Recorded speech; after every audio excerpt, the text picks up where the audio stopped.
I grew up in a rough neighborhood here in Tulsa. Gangs, violence, you name it. Art and Victor first met through our school-based program, and that's whenever our volunteers go into the school. So 1 hour a week, I'd go over to Kendall-Whittier. Victor would come out of class. We'd spend time in the library there and talk for an hour. When Victor was in 3rd grade, he was struggling some with classes because English was his second language. And he was really shy. He didn't have much self-esteem at all. He'd just been left back in school a year. I really didn't want to talk to anybody. I was just on my own little island, just thinking to myself. Essentially, I thought, okay, I put in my time, I'm done. But his teacher told me that it had an enormous effect on Victor, which I didn't see at all. I mean, it was like a big shock. And I noticed he was always just very happy whenever Art would come around. And there was never a time where, you know, he just didn't have a question for him. There was always something new he wanted to learn. And so Art was interested in taking the relationship into what we call our community-based program. And that's the traditional program of Big Brothers Big Sisters, where our volunteer goes and picks the child up at the home and goes out into the community and plays football, goes out to have pizza. Art is a great big brother. He has helped me a lot.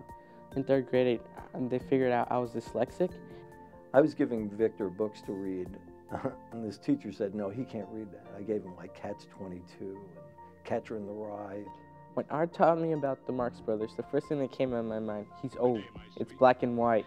How funny can that get? Like, I'm dyslexic, so words were not that fun, but after them showing how words could be actually funny, made me break out of my shell and start laughing.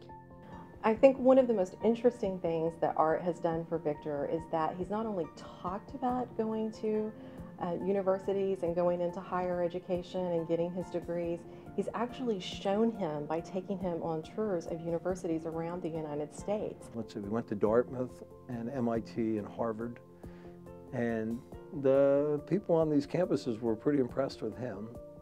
And, you know, Victor's running around Harvard and MIT like it's no big deal. Before I met Art, I didn't think I would be going to college. I'll be the first generation of my family to ever graduate from college. When I got involved with Big Brothers and Sisters, they had a tagline, little moments, big magic. And I just thought, nice line, but it really turned out to be true.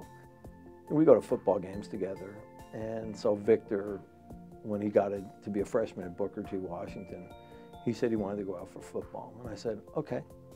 And he tried really hard, but it was obvious that, you know, talent-wise, he's gonna fall short.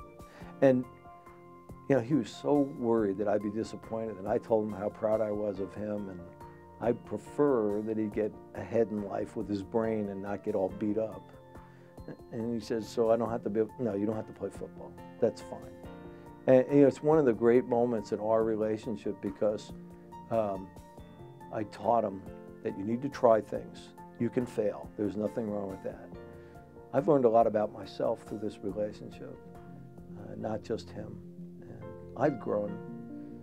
I didn't realize the value that a human can have, an adult human can have on a child. I really didn't, and it's made a big difference in both of our lives.